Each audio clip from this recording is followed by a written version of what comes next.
দুনিয়ায় royal Bengal tiger বাঘের জাতি হিসেবে নিজেদের পরিচয় দিয়ে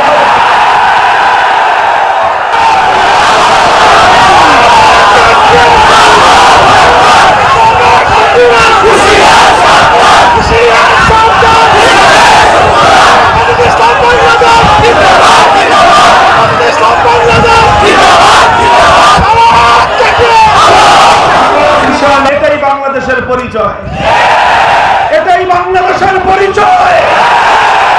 আমার নবীর ইজ্জতের উপর আঘাত আসলে টেকনাফ থেকে তেতুলিয়া থরথর করে কেঁপে উঠবে। কোরআনের উপর আঘাত আসলে 16 কোটি মুসলমান রাজপথে নেমে আসবে। ইসলামের উপর আঘাত করলে জিভ টেনে ছিঁড়ে ফেলা হবে।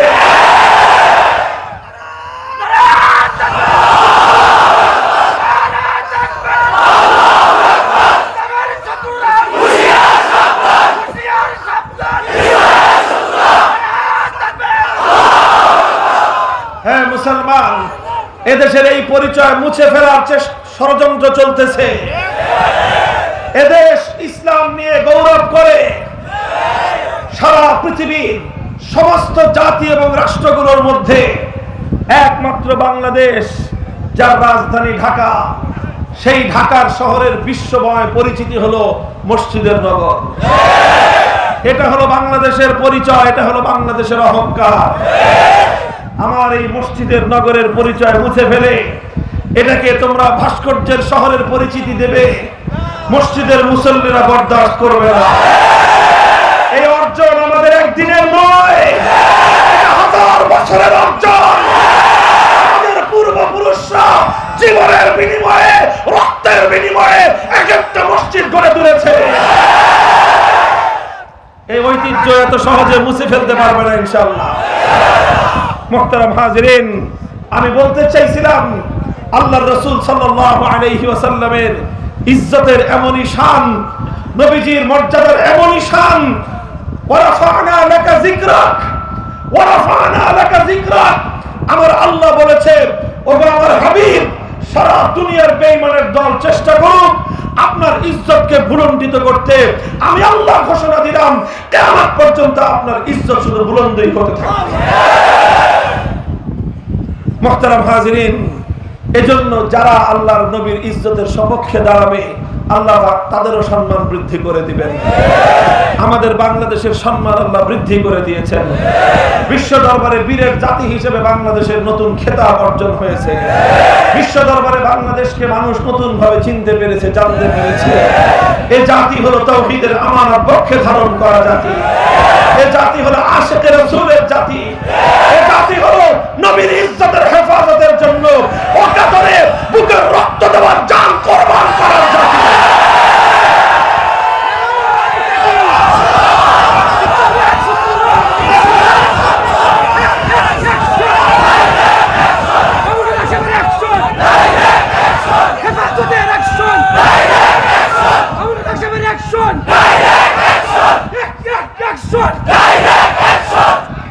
মুহতারাম হাজিরিন, একদিকে আল্লাহ রাসূল সাল্লাল্লাহু আলাইহি ওয়াসাল্লামের শান হলো এই যে নবীকে যে মহব্বত করবে, নবীর সঙ্গে যে ভালোবাসার সম্পর্ক রাখবে, যে ব্যক্তি নবীর সুন্নতের উপর আমল করবে, যে নবীর সুন্নতকে আঁকড়ে ধরবে, যে নবীর উপর দুরূদ পাঠ করবে, সবার জন্য আল্লাহ পাক রব্বুল আলামিন সম্মান এবং ইজ্জত বুলন্দ করে দিবেন।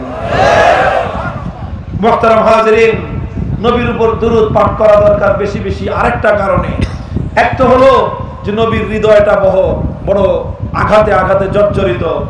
নবীর হৃদয় এখন রক্তক্ষরিত, আল্লাহর নবীর হৃদয় এখন মর্মাহত। কাজী উম্মতের পক্ষ থেকে নবীজির জন্য দুরূদের হাদিয়া পেশ করা হলে আমার নবীর হৃদয়টা শান্ত হবে। কারণ শত্রুরা চাইছে নবীর ইজ্জতকে জমিনের সাথে মিশিয়ে দিতে। উম্মত যখন বেশি বেশি দুরূদ পড়বে, দুরূদের বরকতে আল্লাহ পাক রব্বুল আলামিন আমাদের হাবিব সাল্লাল্লাহু আলাইহি ওয়াসাল্লামকে একটা মাকাম দান করবেন। সেই মাকামটার নাম হলো মাকামে মাহমুদ। সেই মাকামটা হলো সারা পৃথিবীর সমস্ত নবীদের, সমস্ত ওলিদের, কুল কায়নাতের মধ্যে মাত্র একটা আসন। কয়টা আসন? ওই আসনটা শুধুমাত্র একজন মানুষ পাবে, দ্বিতীয় আসন নাই, ওটার সেকেন্ড থার্ড নাই, একটাই। ওই আসনটা কে পাবে? সমস্ত নবীরা আশা করবেন যে সেই আসনটা যেন আমি পাই। আল্লাহ পাক রব্বুল আলামিন সেই আসনটা ওই নবীকে দিবেন যেই নবীর উম্মতেরা সেই নবীর জন্য সবচেয়ে বেশি দোয়া করবে। যেই নবীর উম্মতেরা তাদের নবীর জন্য সবচেয়ে বেশি দোয়া করবে, দুরূদ পড়বে, আল্লাহ পাক রব্বুল আলামিন উম্মতের দোয়ার বরকতে সেই নবীকে সেই সম্মানিত আসনটা দান করবেন। আল্লাহর নবী তার উম্মতের কাছে বড় আশা রেখে গিয়েছেন, সাল্লাল্লাহু আলাইহি আল ওয়াসিলাতা, হে আমার উম্মত, আমি আশা করি যে আমার উম্মতের সংখ্যাও বেশি, তারা আমার উপর দুরূদ পড়বে বেশি, তারা আমার জন্য দোয়া করবে বেশি, আর উম্মতের দোয়ার বরকতে আল্লাহ পাক রব্বুল আলামিন আখিরাতের ময়দানে হাশরের মাঠে সমস্ত নবীদের সামনে সর্বোচ্চ সম্মানের আসন আল্লাহ আমাকে দান করবেন। কাজেই এই জন্য উম্মত যখন নবীর জন্য দোয়া করে, উম্মত যখন নবীর জন্য দুরূদ পড়ে, এই দুরূদের মাধ্যমে নবীর মনটা ঠান্ডা হয়ে যায় যে বেঈমানের দল ওরা আমার সম্মান নষ্ট করার যতই চেষ্টা করুক, আমার উম্মত আমার উপর দুরূদ পাঠ করে আমার জন্য সর্বোচ্চ প্রশংসিত আসনের জন্য তারা ব্যবস্থা করতেছে। কাজেই প্রথম কথা হলো নবীজির উপর বেশি বেশি দুরূদ পড়তে হবে। এই দুরূদের মাধ্যমে নবীর হৃদয় শীতল হবে, নবীর ইজ্জতের ঝান্ডা বুলন্দ হবে, নবীর জন্য সর্বোচ্চ সম্মানিত আসন নিশ্চিত হবে, সঙ্গে সঙ্গে আসমান থেকে রহমত নাজিল হবে।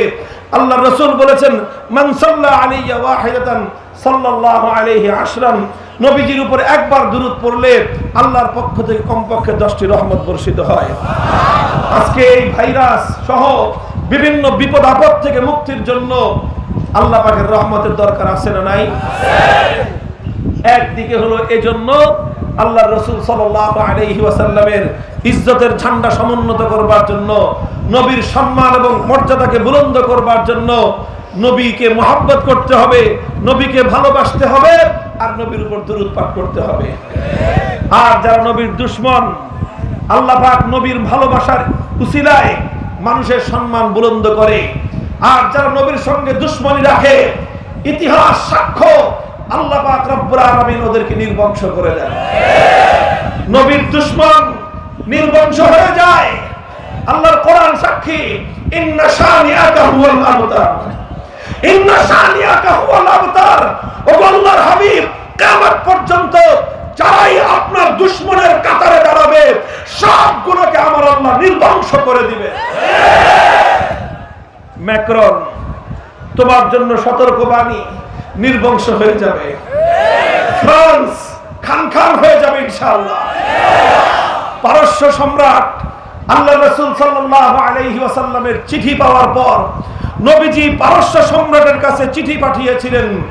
পারস্য সম্রাট আজকের ফ্রান্সের চেয়ে অনেক শক্তিশালী ছিল।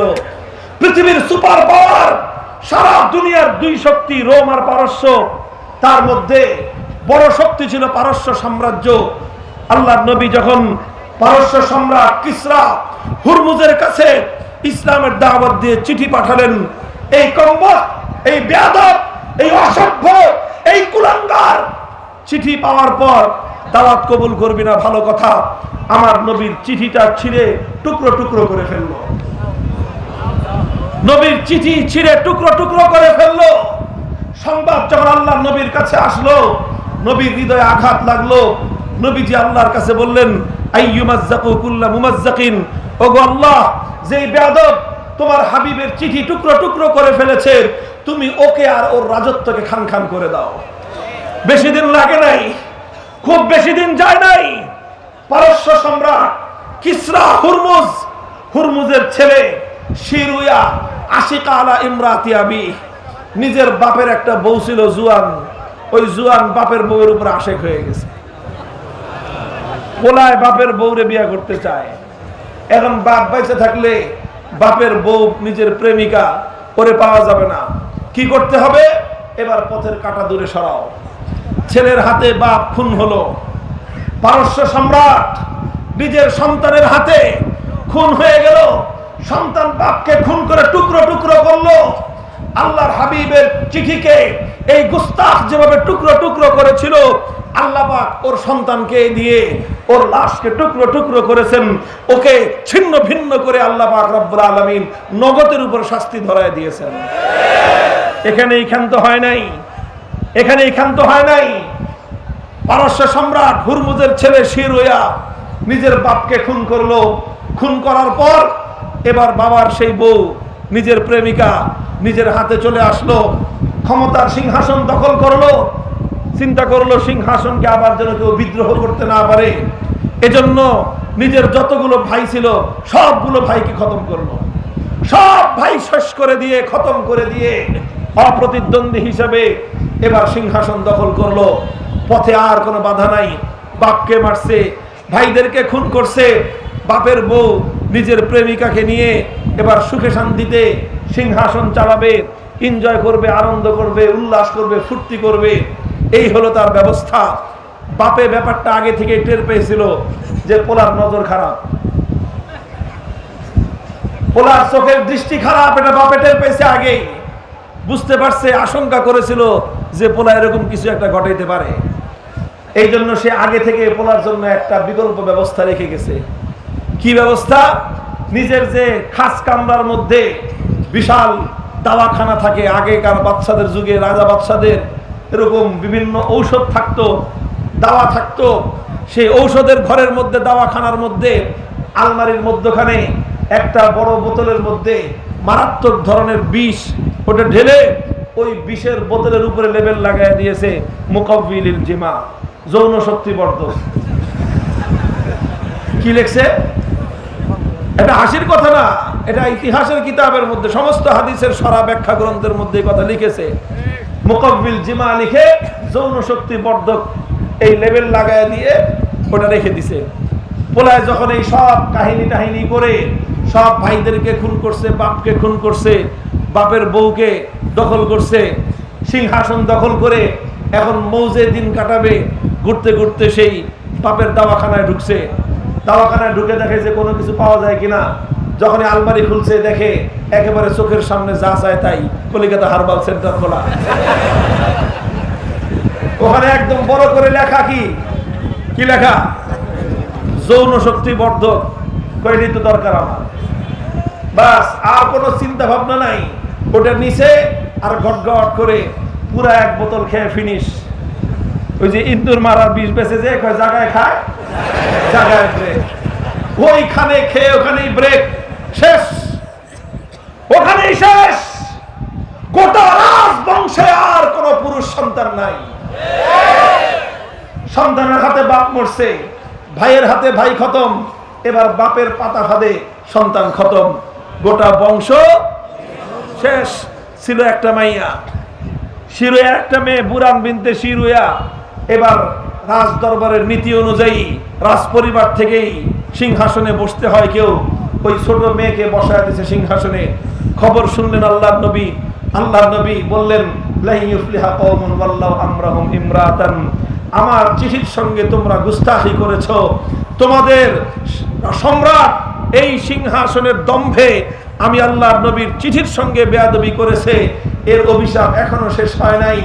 শুধুমাত্র পুরুষরা মরছে, এতেই ক্ষান্ত হবে না, বরং ওর অভিশাপে গোটা পারস্য সাম্রাজ্য ভেঙ্গে টুকরো টুকরো হয়ে যাবে।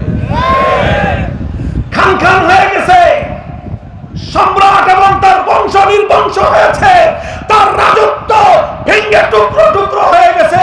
ভবিষ্যৎবাণী করতে চাই, ইউরোপ সেদিন বেশি দূরে নয়, তোমাদের অলিতে গলিতে রাজপথে কালেমার পতাকা উড়বে ইনশাআল্লাহ।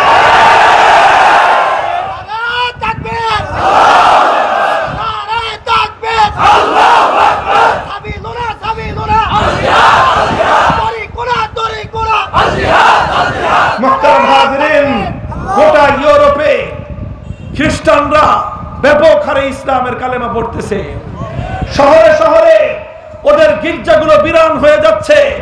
মুসলমানরা অল্প পয়সা দিয়ে গির্জা কিনে মসজিদে পরিণত করতেছে। আর বিভিন্ন পরিসংখ্যানে দেখা যাচ্ছে মুসলিম বৃদ্ধির, ইসলাম ধর্ম গ্রহণের এই যে হার, এটা ফ্রান্সের মধ্যে অনেক বেশি। ফ্রান্সে ইসলামের গ্রহণের মাত্রা আরো বাড়বে। এমানুয়েল ম্যাক্রন যত বড় পশুই হও না কেন, ইসলামের যাত্রা তুমি রুখে দিতে পারবে না। আমি ভবিষ্যৎবাণী করছি, ইউরোপের মাটিতে ইসলামের যাত্রা শুরু হবে ফ্রান্স বিজয়ের মধ্য দিয়ে। সর্বপ্রথম ইউরোপে ফ্রান্সের পতন ঘটবে, ফ্রান্সের সিংহাসনের উপর কালেমার পতাকা উড়বে। আল্লাহ নবীর ইজ্জতের উপর আক্রমণের বদলা আমার আল্লাহ ওদেরকে খান খান করবার মধ্য দিয়ে নেবেন। মুহতারাম হাজিরিন, ইনশাআল্লাহ প্রস্তুতি নাও, হতাশার কোনো কারণ নাই, হতাশার কোনো কারণ নাই। ইসলামের অগ্রযাত্রা ইনশাআল্লাহ চূড়ান্ত বিজয়ের দিকে ছুটতেছে। বাংলাদেশ প্রমাণ হয়ে গেছে, আল্লামা আহমদ শফি নাই, কিন্তু হেফাজতে ইসলাম একটু দুর্বল হয় না। কারণ আমরা মাটির নিচে শুধু আল্লামা আহমদ শফির দেহকে দাফন করেছি, তার আদর্শকে আমরা দাফন করি। আমি নিজ হাতে আল্লামা আহমদ শফির মাটিতে কবরে মাটি দিয়েছি, লাশ কবরে রেখেছি, কবরের পাশ থেকে শপথ করে এসেছি, শাপলা চত্বরের চেতনা হৃদয়ে এক ফোঁটা রক্ত থাকা পর্যন্ত সেই চেতনার ঠান্ডা পুনরুজ্জীবিত হবে।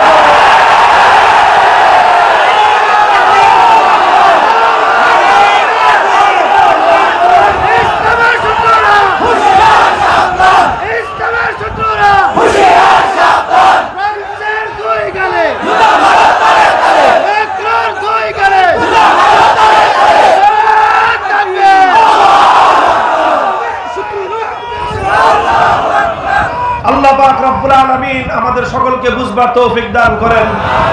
নবীজির শান এবং নবীজির মান এমন একটা জিনিস, যারা এর পক্ষে অবস্থান নেয় আল্লাহ পাক দুনিয়াতেও তাদের সম্মান বুলন্দ করেন, আর যারা এর বিপক্ষে অবস্থান নেয় আমার আল্লাহ দুনিয়াতেও তাদেরকে লাঞ্ছিত করে দেয়।